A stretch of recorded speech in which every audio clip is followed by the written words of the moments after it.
نعم اقرأ.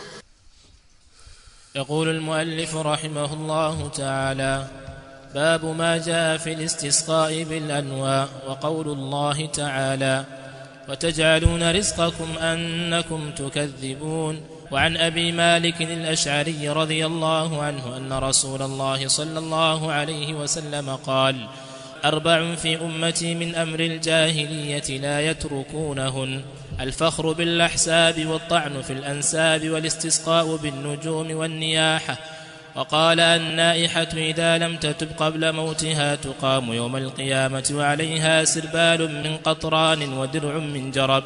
رواه مسلم. ولهما عن زيد بن خالد رضي الله عنه قال: صلى لنا رسول الله صلى الله عليه وسلم صلاة الصبح بالحديبية على إثر سماء كانت من الليل، فلما انصرف أقبل على الناس فقال: هل تدرون ماذا قال ربكم؟ قالوا: الله ورسوله أعلم. قال: أصبح من عبادي مؤمن بي وكافر، فأما من قال مطرنا بفضل الله ورحمته فذلك مؤمن بي كافر بالكوكب، وأما من قال مطرنا بنوء كذا وكذا فذلك كافر بي مؤمن بالكوكب.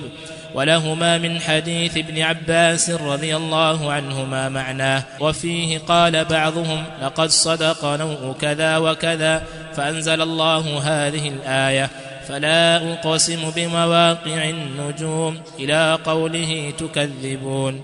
نعم. يقول رحمه الله تعالى: باب ما جاء في الاستسقاء بالأنواع. huu ni mlango wa yale yaliyokuja kuhusu kuomba mvua kwa kutegemea nyota, kuhusu kuomba mvua kwa kutegemea nyota. Al-istisqa'u sawa, talabu as-suqya, kuomba mvua bil anwa'i kwa kutegemea nyota. Sheikh anasema katika kusherehesha mlango huu kwamba hili pia liko katika aina mbili, al-istisqa'u bil anwa'i. Kuna jambo ambalo hukumu yake ni shirkul akbar, ni shirki kubwa ya kumtoa mtu katika dini, katika Uislamu, kama vile mtu kuomba nyota hasa zilete mvua, ya nau akadha isqina au aghithna, ewe nyota fulani, hata kama haimsikii lakini akawa aiomba nyota hiyo, kama ilivyokuwa shani ya makufari, wanaomba masanamu hayawasikii, wanawaomba wafu ambao hawawasikii, wala usabihu mastajabu lahu, kama anavyoeleza Allah subhanahu. Kwa hiyo hilo jambo la kwanza, sura ya kwanza hiyo ni katika shirkul akbar. Na sura ya pili ni kunasibishia upatikanaji wa mvua kwa sababu ya uwepo wa nyota fulani, na hili ndilo lilotajwa hapa katika mlango huu. Pia hii ni shirkul akbar fi rububiyyah, ni kumshirikisha Allah subhanahu wa ta'ala. Ili ya kwanza ni shirku fi al-ubudiyyah fi al-uluhiyyah, na hii ni shirki katika rububiyyah. Kwa zote hizi ni sura zisizofaa, ni katika mambo yasiyofaa kwa Muislamu kuitakidi. Waislamu wana itikadi zao zilizofunzwa na Qur'an na sunna za Mtume Muhammad sallallahu alaihi wasallam, na ili uwe Muislamu lazima uwe hanifa muslima, uwe ni mwenye kuachana na mila zote, kushikamana na Uislamu, uelekee Uislamu kwa dhati kabisa, usichanganye na mambo mengine. Ndio maana hanif ni mtu kuachana na shirk na kuachana na mila zote, kushikamana na Uislamu. Ndio maana al-hanaf. Kwa hiyo kama ikiwa wewe Uislamu unataka lakini bado unataka kung'ang'ana na mila zako na ada zako, utakuwa huku wajenga, huku kwingine wabomoa, huku waswali alafu huku swala zako wazifuta kwa mambo ya ovyo ovyo, kwa itikadi mbaya mbaya. Usije ukaona kwamba waswali tu kwamba basi ndio ishapita hiyo, hata ukifanya chochote utakachokifanya basi wewe bado ni Muislamu. La, Uislamu sio kabila. Uislamu sio kabila, kwamba wewe vyovyote utakavyofanya wewe ni kabila fulani. Huwezi kubadilisha kwamba mimi nimekuja leo nitakubadilisha kabila yangu. Kuanzia leo mimi sio kabila fulani, niko kabila fulani. Watu wengi wangeacha makabila yao kwa kudhani kwamba makabila wenzao ni mazuri. Sawa? Sasa kama vile wanavyobadilisha rangi zao, nywele zao na kila kitu chao kwa kuona kwamba wao hawako katika kile kiwango kinachoridhisha, hawajajikubali. Sasa dini haiko hivyo, kwamba dini vyovyote utakavyofanya Uislamu uko hivyo hivyo, fanya utakavyofanya bado wewe Muislamu. La, Uislamu una taratibu zake, una maadili yake, una miiko yake. Kuna mambo ukiyafanya ule Uislamu unajivua, kama vile nyoka anavyojivua gamba lake, umetoka kwenye Uislamu. Kwa hiyo kuna mambo haya unatakiwa wewe uyajue na uachane na itikadi hizo, uyajue kwamba huu ndio Uislamu na hii ndio itikadi ya Kiislamu. Kwa hiyo mimi natakiwa niwe hivi. Sawa? Kwa hiyo katika mambo yasiyofaa ni kuitakidi kwamba nyota ndio zinaleta mvua, na hiyo si sawa. Mvua inaletwa na Allah subhanahu wa ta'ala. Sasa anasema hapa wa qaulullahi ta'ala. Kitazama aya hii maana yake kama iko mbali kidogo, lakini mahala pake. Wa qaulillahi ta'ala, na kauli ya Allah aliyokuwa imetukuka katika surati al-Waqi'a aliposema wataj'aluna rizqakum annakum tukadhibun. Wataj'aluna rizqakum, na mnafanya kule kushukuru kwenu. Baadhi ya wanazuoni wakatafsiri rizqa kwa maana ya shukr,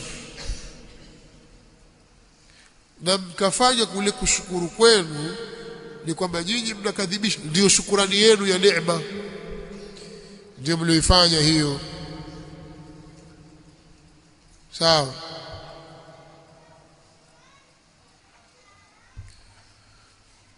Mkafanya kule kushukuru kwenu ni kwamba nyinyi mkawa mnamkadhibisha Allah subhanahu wa ta'ala.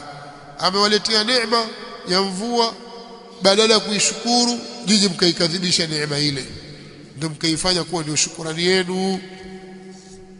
Hii ni moja katika tafsiri zake, na ziko tafsiri nyingine ambazo wanazuoni wanazitaja katika vitabu vyao vya tafsiri. Sawa? Pia katika tafsiri aya hii ya 82 ya sura al-Waqi'a yukuja wataj'aluna rizqakum annakum tukadhibun, na mnafanya shukrani ya riziki yenu ni kuwa nyinyi mnazikadhibisha neema. Na mnafanya shukrani ya riziki yenu ni kuwa nyinyi mnazikadhibisha neema. Ndio shukrani yenu hiyo, haipishana ile maana ya kwanza, lakini pale kwa sehemu ya kwanza kukadiriwa hadfu yote, hadfu al-mudhaf, ile sehemu ya kwanza. Kwa hiyo vile vile hakuna kuondosha mudhaf, ndio maana akaifanya ile riziki moja kwa moja kuwa ni neema. Katika neema za Allah riziki kwa maana ya shukr. Wataj'aluna rizqakum ay shukrakum ala an-ni'am annakum tukadhibun. وعن أبي مالك الأشعري رضي الله عنه، نبكيوا kutoka أبو مالك الأشعري رضي الله عنه أن رسول الله صلى الله عليه وسلم قال، وممتومه الله صلى الله عليه وسلم amesema 4 في أمتي من أمر الجاهلية، mambo manne katika umati wangu ni katika mambo ya jahiliya. 4 mambo manne ay 4 khisal fi ummati, katika umati wangu, min amri aljahiliya, ni katika mambo ya jahiliya, si katika mambo ya Uislamu. Hayo ni mabaki ya kijahiliya. Kwa hiyo Muislamu anayemfuata Mtume sallallahu alaihi wasallam hatakiwi kusifika na jahiliya hiyo. Sawa? idafatuha ila aljahiliya algharad minha at-taqbih wat-tanfir, kudhifishwa au kuegemezwa mambo hayo, kuambiwa kwamba ni mambo ya jahiliya, lengo katika hilo ni sema vibaya haya, kuyakebehi hayo matendo na kuwafanya watu wayachukie, wayakimbie. Kwa hiyo sio jambo zuri. Sasa anasema mambo yenyewe hayo manne, la yatrukunahun, watu hawatayaacha haya. La yatrukunahun ay la yatrukuna kulla wahid minha bi'tibari al-majmu' bil-majmu', watu hawatayaacha. Kuna watu takuwa tabia yao hiyo, kufuata sunna za waliokuwa kabla yao na mwenendo wao. Na ukitazama kwenye jamii iliyotuzunguka, hata kwa Waislamu utakuta watu wanazo tabia hizo. Sasa mwambie hizi katika tabia za kijahilia. Jambo la kwanza, al-fakhru bil ahsan, kujivuna kwa sababu ya ukoo wa heshima. Hasab al-ahsab ni jawi ya hasab, ukoo ule, fakhri ya mtu, ukoo wake, heshima yake. sawa. Alhasab ma yahtasibuhu al-insan min sharafi wa su'dat, akajisema kwamba mimi ni bani fulani, mimi ni kabila fulani, mimi katika fuko fulani, sisi ni kabila fulani, sio wale kabila fulani, kwanza yule kabila fulani, hiyo itakuja. Lakini mtu akajifakhiri na ile hasabu yake na ukoo wake na sharafu yake. Kuna watu hujifakhiri kwa ukoo wao, kuna watu hujifakhiri kwa makabila yao, kuna watu hujifakhiri kwa miji yao. Yote haya katika mambo ya jahiliya. Ukimwona mtu hujivuna kwa kule alikotoka, mimi nimetoka Makka bwana, sio wewe umetoka wapi wapi huko, akajifakhiri kwa ule kuwa yeye ni mwana wa Makka au wa Madina. Sikwambii wale ambao hujifakhiri na sehemu ambazo ni duni kuliko hizo, lakini bado ajifakhiri nao, anafakhiri ile jahiliya. Usije ukaona kwamba kitu gani kimemsibu, ile jahiliya hiyo anayo, si Uislamu wa sasa. Bado huyu hajastaarabika na ustaarabu wa Kiislamu, huyu bado ana ukoko wa jahiliya aliyourithi, ana nongonongo za kijahiliya alizozirithi. Sawa, sijui nani kamrithisha, pia wazazi au nani, lakini wamemrithisha na yeye zimemvaa. Al-fakhru bil ahsan. Kadhalika wat-ta'nu, Mtume صلى الله عليه وسلم anasema wat-ta'nu fil ansab, katika jambo baya kabisa ambalo watu usifika nalo ni kudhalilisha au kuzitukana nasabu za watu, kuzitukana nasabu za watu na kuzidhalilisha, kuzitia aibu. Al-ansabu ni jamu ya nasab, na ni aslu al-insani. Kadhalika qarabatuhu, akamtia illa na kasoro kwa sababu ya nasabu yake. Kwanza wewe nasabu yako kadhaa, wewe ni kadhaa, mwana wa kadhaa, nasabu mbaya, ukaanza kuitukana nasabu hii. Ukishajikuta katika hali hii, ujue una ukoko wa kijahiliya, una dongo za jahiliya, bado hujastaarabika na maadili ya Uislamu wewe. Sasa watu wangapi wako namna hii?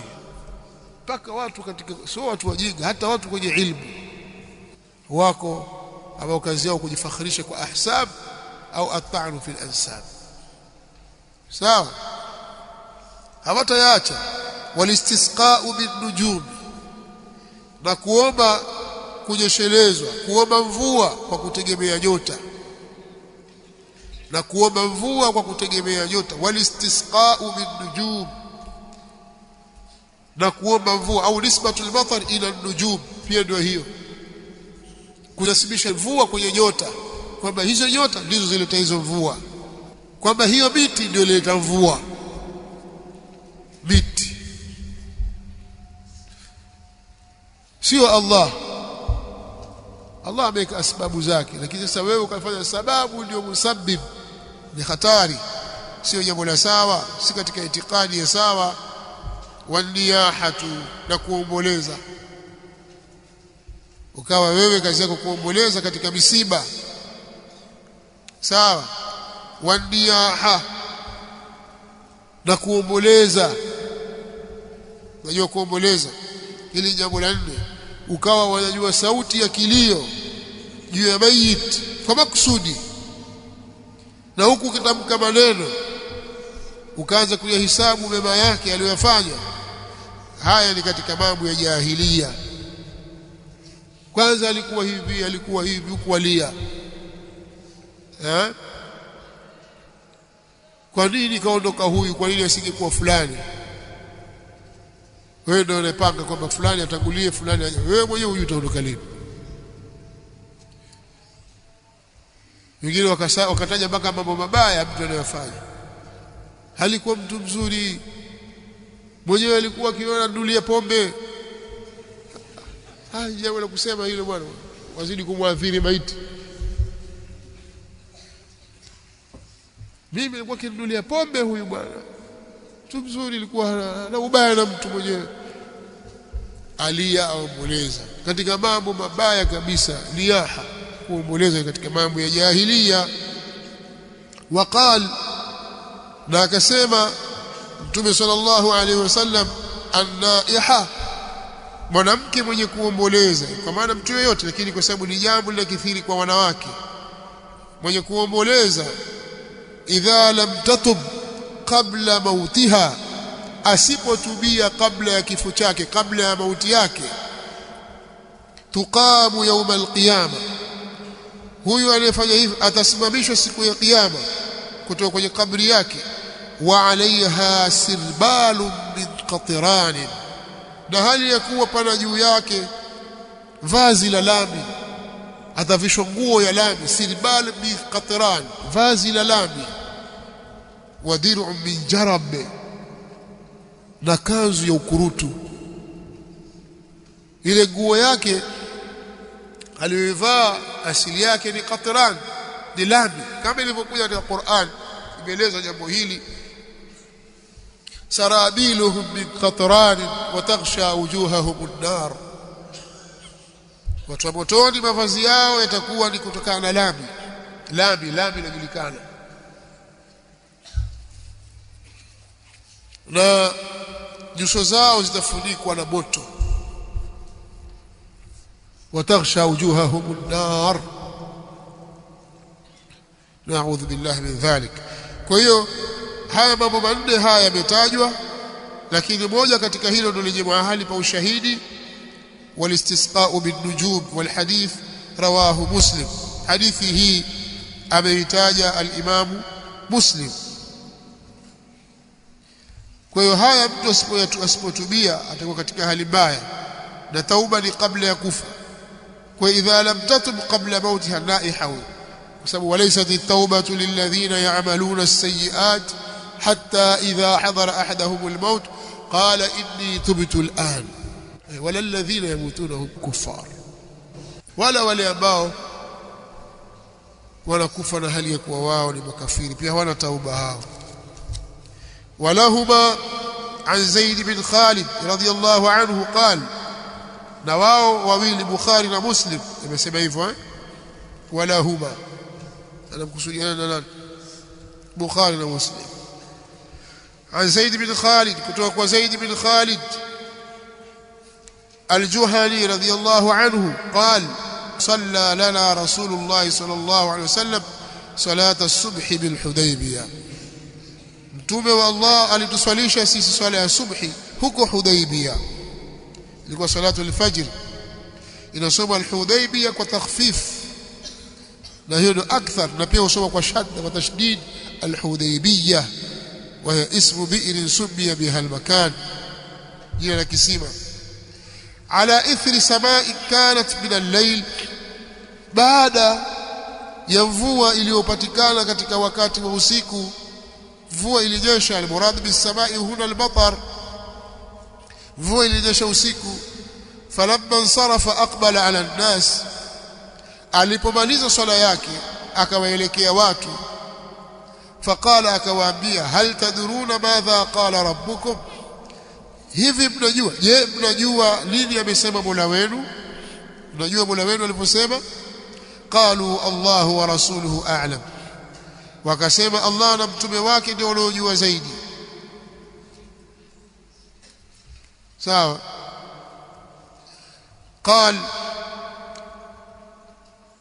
قال pana kala mbili. Amesema Mtume sallallahu alaihi wasallam, amesema Allah. Katika baadhi ya chapa kuja qala amesema Mtume sallallahu alaihi wasallam, amesema Allah, asbaha min ibadi mu'minun bi wa kafir. Wamepambaukiwa katika waja wangu, yuko mwenye kuniamini mimi na kuna mwenye kukufuru. Kuna watu wa aina mbili. Kuna mu'min, ni sifa ya mausufu ya mahdhuf. Kuna abdu mu'min wa abdu kafir. Kuna mu'min aliyeniamini mimi na kuna kafir. Fa amma man qala mutirna bi fadlillahi wa rahmatihi, ama yule aliyesema tumenyeshelezwa mvua kwa sababu ya fadhila za Allah na rehema zake, fadhalika mu'minun bi, huyo ndiye aliyeniamini mimi. Sawa. Wa amma man qala mutirna bi nawi kadha wa kadha, na ama yule aliyesema tumenyeshelezwa mvua kwa sababu ya nyota kadha wa kadha, fadhalika kafirun bi mu'minun bil kawkab, huyo ni mwenye kunikufuru mimi, mwenye kuamini nyota. Akhrajahu al-Bukhari wa Muslim. Sawa. Sahih al-Bukhari na Sahih Muslim. Hadithi wametaja mashaikh wawili. Walahuma min hadith ibn Abbas, na wana wao vile vile Bukhari na Muslim kutoka kwenye hadithi ya Ibn Abbas, maana yake, wa fihi qala ba'dhum, na kuna ndani yake wamesema baadhi yao, laqad sadaqa naw'u kadha wa kadha, imesema kweli nyota kadha wa kadha. Fanzala Allahu hadhihi al-aya, Allah akaiteremsha aya hii, fala uqsimu bimawaqi'in nujum, ninaapa kwa maanguko ya nyota. Mahali zinapoanguka zile nyota huwa zinaanguka baadhi yake. Fala uqsimu bimawaqi'in nujum wa innahu laqasamun law ta'lamuna 'azim, na kwa hakika hicho ni kiapo kikubwa lau mngelijua. Wa innahu laqasamun ay 'azimun, laqasamun 'azimun law ta'lamun, wa innahu laqasamun law ta'lamuna 'azim, na kwa hakika hicho ni kiapo kikubwa laiti mngelikuwa mnajua. Innahu laqur'anun karim, hakika hiyo ni Qur'ani tukufu. Fi kitabin maknun, imo ndani ya kitabu chenye kuhifadhiwa. La yamassuhu illa almutahharun, hawakigusi isipokuwa wenye kutaharishwa. Hiyo lauhil mahfudh, kitabu almaknun. الضمير يعود إلى الكتاب المكنون لأنه أقرب شيء وهو بالرفع، لا يمسه باتفاق القراء. تنزيل من رب العالمين، قرآن هي يتنمش kutoka bwana wa viumbe. أفبهذا الحديث أنتم مدهنون، je kwa mazungumzo haya basi nyinyi mnafanya mudahana. atudhinuna bihadha alhadith wa takhafuna wa tastakhifun, mnaogopa. watajaluna rizqakum annakum tukadhibun, mahali shahid, na mnafanya shukrani ya riziki yenu likuwa nyinyi mnazikadhibisha neema. Mkasema mmenyeshelezwa na nyota fulani na fulani, na mkaacha kusema kwamba ananyesheleza mvua ni Allah, ndio shukrani yenu hiyo. Hamjui kwamba yeye Allah subhanahu wa ta'ala ndiye ambaye yunazzilu al-ghaytha min ba'di ma qanatu wa yanshuru rahmata wa huwa al-waliyyu al-hamid. Yeye anateremsha mvua baada ya kuwa watu washakata tamaa, wamekupuka na rehema ya Allah subhanahu wa ta'ala. Allah akawaletea mvua pasi na mukabili wowote. Wallahu ta'ala a'la wa a'lam. Darasa nyingine tutakuja kusoma babu qawlihi ta'ala, wa minan nasi man yattakhidhu min dunillahi andada. Wakati tunasoma babu bayanu shay'in min anwa'i sihr, pamoja na mlango huu ambao tumesoma leo, tulisoma hadithi ya Mtume sallallahu alaihi wasallam, man yaktabasa shu'batan min an-nujumi faqad yaktabasa shu'batan min as-sihr zada ma zada. Ikano kwamba ni dalili ya uharamu wa mtu kujifunza uchawi, kadhalika ilmu ya nujum katika qismu ya ilmu ta'thir, nilikuwa naomba tusaidie kutolea maelezo kwamba lau kwamba mtu atakuja kustadili na maneno ya al-Imam al-Qahtani rahimahullahu ta'ala kwenye nunia yake aliposema wasihru kufrun fi'luhu la ilmuhu min hahuna yatafarraqu al-hukmani, tunaweza kumjibu vipi? Barakallahu fik. Amesemaje kwa? Amesemaje? Wasihru kufrun, na uchawi ni ukafiri, fi'luhu kutenda ni kufanya huo uchawi, la ilmu na sio kusoma. Min hahuna, kutokea hapa, yatafarraqu alhukmani, zinatofautiana hukumu mbili. Alhasil sio jambo linalofaa kwa ushahidi wa hadithi pia, man iqtabasa shu'batan min an-nujum iqtabasa shu'batan min as-sihr zada ma zada, kwa jambo la haram. Anaona hada ni haramu tu, alafu hii kufuru, yani kabira katika kabairu dhunub, at-ta'allum ni kabira, na hii iliyobaki huku ni kufuru. Naam. أحسن الله إليكم شيخنا. katika hadithi ya Abu Malik al-Ash'ari, مسألة الفخر بالأحساب, na قول yake Mtume عليه الصلاة والسلام alisema ana an-nabiy la kadhib ana ibn Abd al-Muttalib. Kuhusiana na hadithi hii, je, ni katika mlango wa kujiarifisha au ni yale ambayo yamesemwa na kujinasibisha na makabila au sehemu?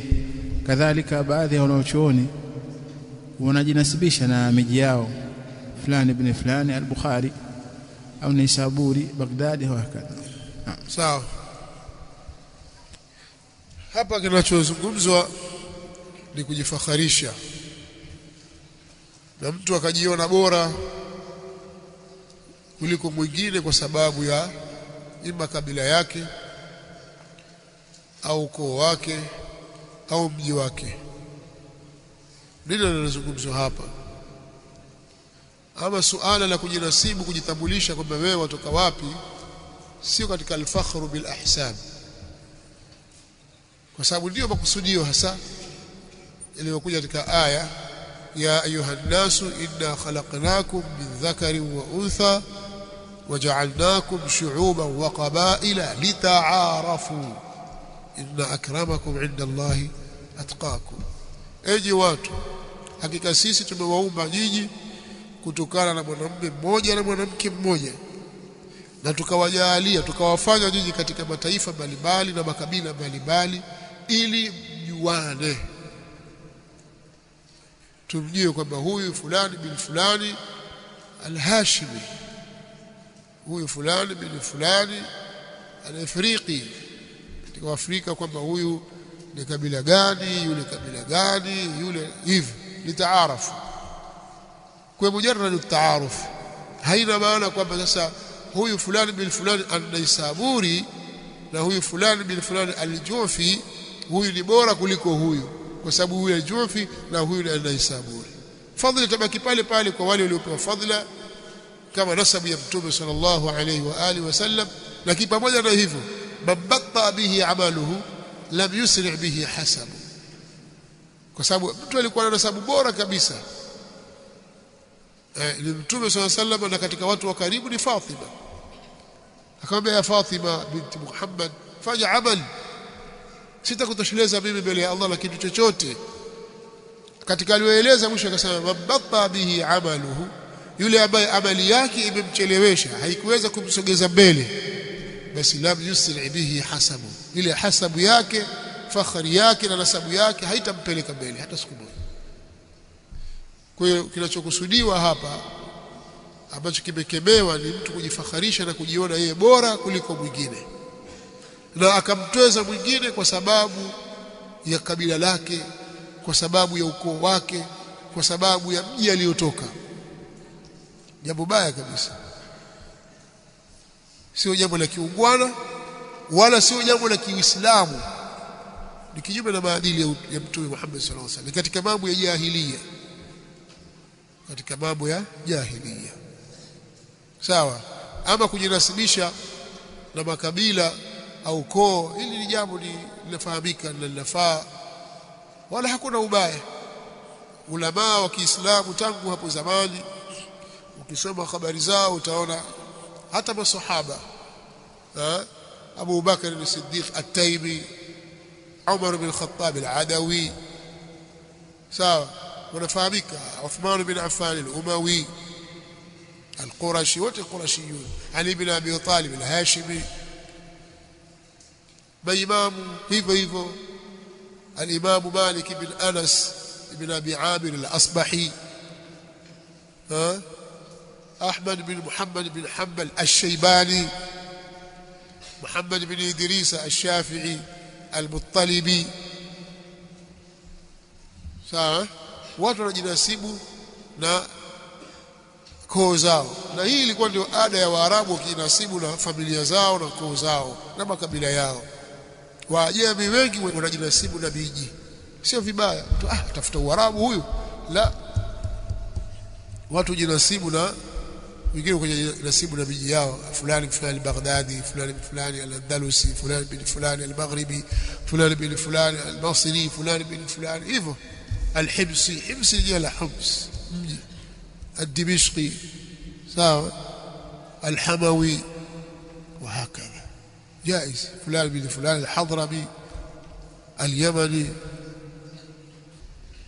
سبحانك اللهم وبحمدك واشهد ان لا اله الا انت استغفرك واتوب اليك.